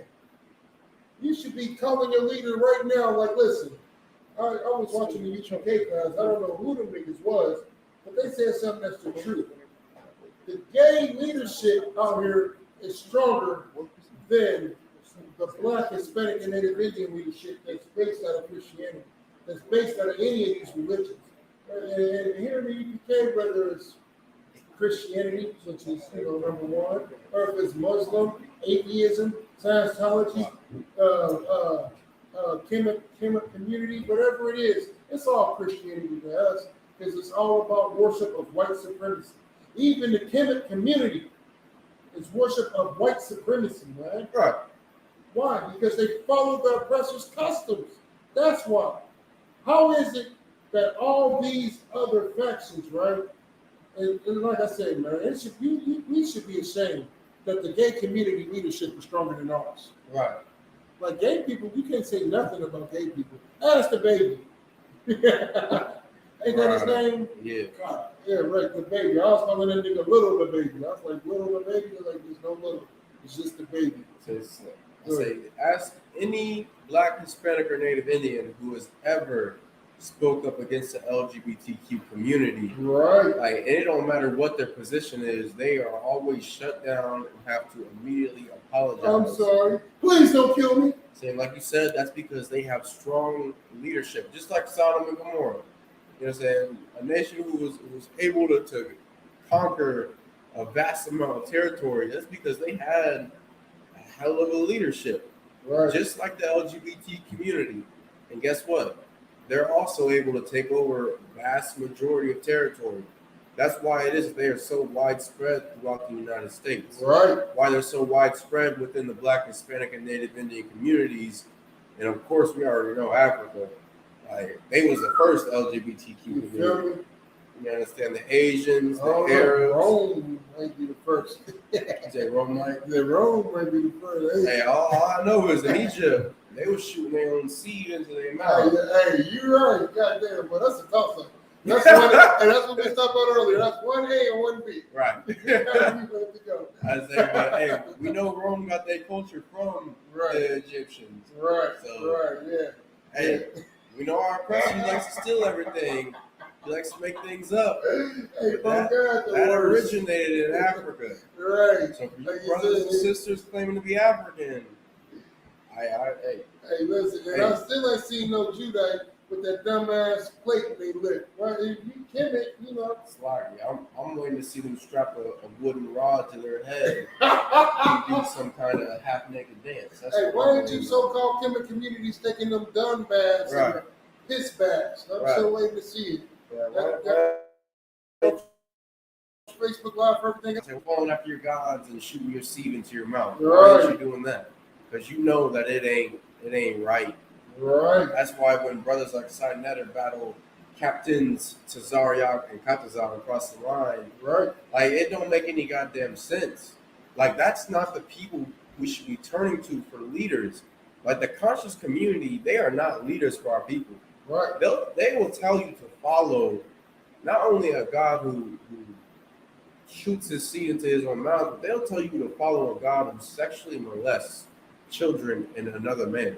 Right. Like that's not something that we want in our communities. And if it is, I mean, you should just get up out of here. You should do like Bill Cosby, claim to be, disassociate yourself from our people, Right. and get the hell up out of here. Right. That's all I can. That's the only words I can come up with for that because it is disgusting. Yeah, I'm right, man. And at the end of the day, man, everything that Officer Mataran Bangad, you know what I'm saying? You know what I'm saying? I'm so used to calling him Bangad. Everything that he spoke on and everything that I mentioned, these are the effects of weak leadership. You understand? When you got weak leadership can only lead you to death. Right. Why is that? Because weak leadership doesn't want you to have victory. Because weak leadership is afraid to die. Weak leadership is saying, don't kill me. I don't want my enemies to get me. I don't want my enemies to find me. I don't want my enemies to have me. Let me tell you something. Black man, Hispanic man, Indian man. Whether you know it or not, whether you're not understanding it or not, you have been a POW for the last 500 years here in Babylon. You have been a POW. Your enemies have you. We are got by our enemies. Go ahead, man. No, finish for it. Yeah, I'm sorry, friends. I know I've been cutting you off all night, so Well, cut in whenever you want to. I know I sure ain't let you speak now once. That's the life of a UPK soldier. Damn right. What's that right? But like, man, like for King Saul to be like, kill me, I don't want my enemies to have me. Like that is the same spirit of your Christian pastor. Your Christian pastor is like, I don't want my enemies to have me. But let me tell you something. The scriptures say this, and this is coming from your Christian pastors. The Christian pastors don't want the enemies to have them. But the scriptures say this place is not your rest. When it says this place is not your rest, what the hell place is it talking about? Because we are gathered in all the lands of our goddamn enemies. We are scattered throughout the four corners of the earth, and none of that belongs to us, man. Right. You understand? So we are already POWs. And for people that don't know what that means a prisoner of war. Because everything that transpires in your life is a war act. Whether it be good or bad, it is an act of war. Point blank, period. Every breath that you take, every move that you make, it is about warfare. I know you don't understand it because your Christian pastor didn't tell you this. Because your Christian pastor is a weak leader. And by him being a weak leader, he's not trying to let you know that this is war. Because the more that he conveys you to be soft and weak and oppressed, the less of a threat you are to your enemies. You understand? The less of a threat that you are. You are not supposed to be a threat. That's your Christian pastor's job to make sure that you're not a threat. You understand? But our job is the same job as Christ had. Christ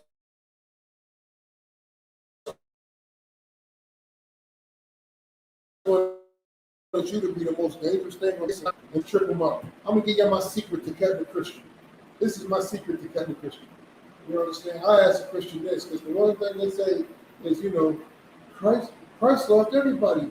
God loved everybody. You know what I'm saying? Because a Christian thinks that Christ and God is the same person. They think Christ is God and God is Christ. Right. Understand? That's because they don't understand the Bible. But that's one thing they believe. So when they say God loves everybody, they're really talking about Christ. That's what they really mean. He gave his only begotten son to die for everybody. They killed him. They killed his only begotten son so you can love everybody and we can live here in peace. I say, hey, no sweat. So my question is this.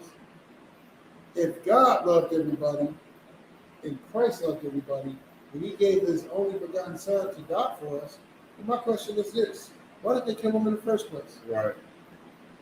If God was loved everybody and he was here for everybody, and it didn't matter what you did, and your love was love was all that matters, why did they kill him? Nobody can ever answer that question. Nobody, I didn't have people try to answer it. Well, because they hated him. Why did they hate him? I thought God was all love. And I thought God loved everybody and Christ loved everybody. Christ wasn't out here for no warfare. Christ, he loved everybody according to Christian theology. He wasn't out here for warfare. He came for the oppressor. He came for the Chinese. He came for the Japanese, the Korean, the African. He came for everybody. Why did they kill him? And I kill him with this every time. The reason he killed him is because he wasn't here for everybody.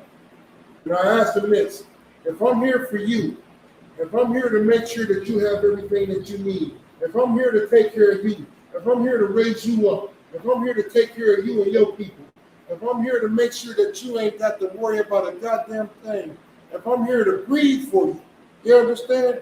Why would you kill me? Right. And they always say this, I wouldn't. So why did they kill Christ?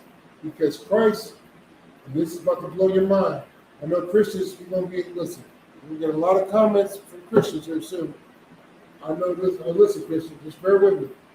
The reason they killed Christ is because he only came for blacks, Hispanics, and Native Indians. Right. They killed Christ because of this. He was not a weak leader. YAHANNA was not a weak leader. He was not a weak leader. They tried to convert him. Listen, Satan tried to convert him. Satan said, listen, I'll give you all of this. Christ was like, what? You can't give me nothing. Right. You don't have the power to give me nothing. You understand? But when Satan says that to your Christian pastor, he believes it. He believes that a couple of cars and a couple $1 million in Submittion is worth his integrity. He believes that a car is worth more than you, black man, Hispanic man, Native Indian man. But that ain't what the Most High said, that ain't what Christ said. Christ said this, that you are more valuable than gold, and jewels, and rubies, man. Listen, man. Listen, it gets no better than that, man. I know my soldiers is more valuable than anything, man. I know that for a fact. All my soldiers, listen, man. Every man up under me, and I'll say this, and I'm not trying to sound like an asshole or sound arrogant. I know for a fact every soldier up under me knows that I will die for them without giving a second thought to it. Does anybody question that? Wow. It's not a question. Before they get to my soldiers, they have to go through me. You understand? That Christian pastor don't feel that way. These weak leaders don't feel that way. Right. There he is right there. Right. Take him. I just want to live. Right. That was King Saul. Don't let them have me. They can tell me I'm going to torture you every day. Hey, do what you got to do. Where Bon Gad at? Where who at? I see you teaching pastor. I don't know what you're talking about. Go ahead, man. Yes. And there were brothers and sisters, when you read the book of Maccabees, who went through absolute hell. Man, woo. Saying brothers and sisters who had their hands chopped off, tongues cut out, who were cooked alive, all because they wouldn't eat pork.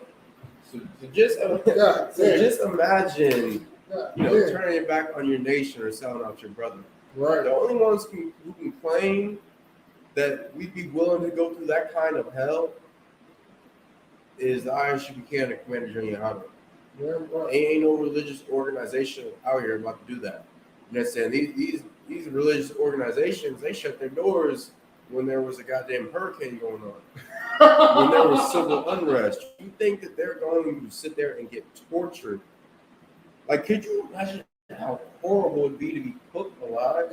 In my mind, the only thing I'd be thinking is, man, I got a glorious death. You understand? Maybe I'm just stupid like that. You instead of I'd be like, having your, God damn, they mad at me. I wouldn't fold at all. right, instead of having your hands cut off, Hey, your eyes scooped out. in the words of Austin the Apostles, I don't need them no way. You understand? Hey, because in the reincarnation, I know I'm gonna come back with better hands, Feel me? with a better Hey, tongue. Uncle Pastor tell me that all the time. You don't need them legs, you don't need them arms.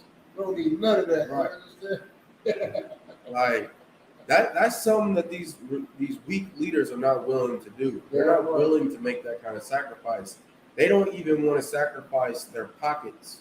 What makes you think they'd be ready to sacrifice their lives? Every point. Like these weak leaders remind me of that video of it was some cat who was talking about how he was gonna ride and his niggas was gonna ride with him. Yeah, he's like, and if I gotta die, when you Yeah. gonna die with me? He's like, Yeah, that's these so-called that's these weak leaders. When they even get a whiff of talk being of them having to die for their people, they're just like, what am I gonna do for these niggas? right, For these spics and these savages? right. No, I'm straight. You do what you want with them. And that's the weak leadership that we've always experienced as children of Israel. Yeah, no. If I could, right before we close it out, right before we shut it down, I'm gonna paraphrase the scripture. I believe this is Paul that said this, that he would be cursed for his brothers, like he would suffer all the pain that his brothers will live. Mm-hmm. I'm not sure. Was that Paul that said that? Or was it Peter? I'm not sure which one. I have to go back and listen. So lucky. I'm paraphrasing the scripture. I'll have it for you next week. But if you would, Bangat, real quick, I just want to get that together. And we got bear with me. But I know I'm gonna paraphrase it. He said, listen, I'll be a curse from my brothers that Paul. It was Paul that said, I'm paraphrasing the scripture. You want me to read it for you? Yeah, if you got it, go ahead and read it. You know what I'm saying? Paul said, listen, man. I got it. No, most high Christ. Let's get it. Book of Romans, chapter 9 and verse 3. For I could wish that myself were accursed from Christ for my brethren, my kinsmen, according to the flesh. According to who? According to the flesh. Listen, that means that you got to share the same blood. So every black, Hispanic, and Native Indian, he said this, man. This is what a strong leader feels. I know for a fact. I know this without ever asking and without them ever saying it. I know for a fact every general, every captain, 13, 10,000, listen, if they could save this nation and they was the only one that had to die, they would do it. Right. They would do it. And these niggas are so hardcore, it's a lot.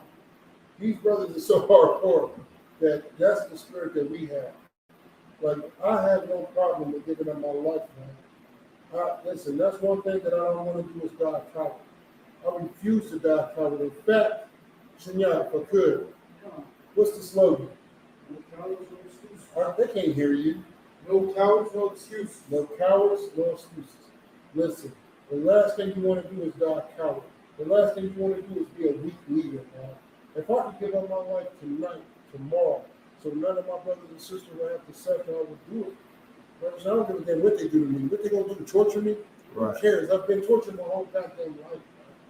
I was born in this goddamn wicked ass kingdom. I was born in Babylon. I've been tortured my whole life. I watch my brothers and sisters die every day in torture. For a sister to have to watch her husband be killed in front of her is torture. For that child to have to watch their father die in front of them is torture. For that family member to have to experience that, for you to have to sit back and watch and then see the goddamn oppressor say he's not guilty, he did with his job, it's torture. Right. You understand? So who the hell am I to act like my life is some precious thing? My life means so much to me. I can't go through no pain and no suffering. Well, my brothers and sisters is going through pain and suffering every day, man. Goddamn that oppressor. Goddamn all that, man.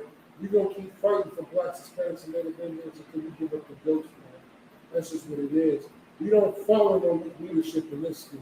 We follow the mightiest of the mighty, the strongest of the strong, the most honorable of the honorable. You understand? This is the ISUPK. Under Commander Junior YAHANNA. I don't know what the hell you niggas follow, but this is it. You understand? And when you come into this school, once you get that all poured on your head, you turn into King David on this one. You get that all poured on your head, as if from that day forth, the spirit of the Lord was with them. That's what it is around here, man. This should be care of death, man. It's a lot, man. I know how they went on past time, man. With that being said, we're about to shut it down, Bangad. Anything else, my man? All All right. With that being said, we're going to turn the class over to Trooper Shinya. It's a lot.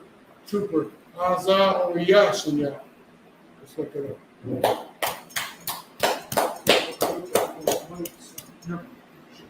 You speak up. Just yell it. Isupk security announcements. We're the Isupk, starting out of 1 West, 125th Street, home, New York. Louder. Rules for new brothers and sisters. When a new brother or sister comes into the school, they are off limits for 6 months. They are to be saluted only. They are here to shed themselves of the world. If they need transportation, the teacher will arrange it. After 6 months, if a brother or sister has an interest in a particular person, he or she must get permission from the head to speak to a brother or sister. There is another 6 months in which the brother and sister will court each other. After this 6-month period, the brother and sister will get permission from the head to marry. Tithes, which is the commandments, Numbers 18 to 21, Malachi chapter 3, verse 8 to 10 in the Hebrew, means 10th in the Hebrew, Ayasha. 10% of every penny of any increase the Lord gives you, give to the treasury department or teacher. Priest funds, free will offering for priests, not mandatory, whatsoever amount you would like. Upcoming holy convocations. I can't think of nothing off the top of my head, so we just will keep walking. Keep on. Remind Aki and Aki walk to check the bulletin board in the hallway. If anyone wants to be a trooper in the school, to start wearing all black, boots, shirt, pants, headbands, and scarves. With that being said, Imagine, which means to rise. Upon your haki down, which means to turn face to east. We're going to do the Lord's Prayer in the Hebrew. Abanaw. Shabbat Shemayim. With God. Ayah. Shukah. Yahweh. Malakutah. Tawahah. Ratazayaka. Ayah. Aisha. Ratazah. Kawah. Ayah. Hashemayim. Nadon. Luno. Lakum. Call. Yawam. Wasalakanaw. Wawatanaw. Hasalakanaw. Wawathianaw. Wala'a. Nabayayanaw. On the side one. Above. I was shying out. My gun. Right. Kaya. The cup. I'm a locker. Wa'ala. What the part? The Lord's Prayer in the English. Our Father, which art in heaven, hallowed be thy name. Hallowed be thy name. Yahweh. Thy kingdom come. Thy will be done. In In earth. as it is in heaven. Give us this day. Our daily bread. Forgive us of our debts. And forgive us of our debts. As we forgive our As debtors. we forgive our debtors. And lead us not into temptation. But deliver us from evil. For thine is the kingdom. For thine is the kingdom. And the power. And the power. And the glory. And the glory. Forever. So be it. Do the blessings and then it's blessings and then that's it. Blessings in Hebrew. Barakatah Yahweh. Barakatah Yahweh. Wayahusha. Wayahusha. Wamyaka'ala. Wamyaka'ala. Wa'alahayim. Matasab Ya'ah. Alawab Yahan. Ha'alawab you. Hazarun you. Ha'quarters a yun. Ha'kaya yayim. Wa'akwati. Yahweh. Ba'ashim. Yahusha. The water. Aman. Bless you, Yahweh. Bless you, Yahweh. And Yahweh And Yahushua. and Michael. And Michael. And the angels. And the angels. Commanding General Yahweh. Commanding General Yahweh. The general. The generals. The captain. The captains. The officers. The officers. The troopers. The troopers. And the sisters. And the sisters. Yahweh. Yahweh. In the name of Yahushua. In the name of Yahushua. Thank you. Thank you. So be it. So be it. Sword. Sword. Which means to turn and face the future. We're gonna get this courtesy salute to the teacher. Men of Israel, mighty Shabbat, imagine, we're up. Yahweh Shem Yahushua Barakathon. That's my top. So we're gonna give a courtesy salute to the sisters watching online. Men of Israel, mighty Shabbat, imagine, we're up. Yahweh Shema by Shem Yahushua. That's my top. Class dismissed. Let me know when we're flying, Boca Show.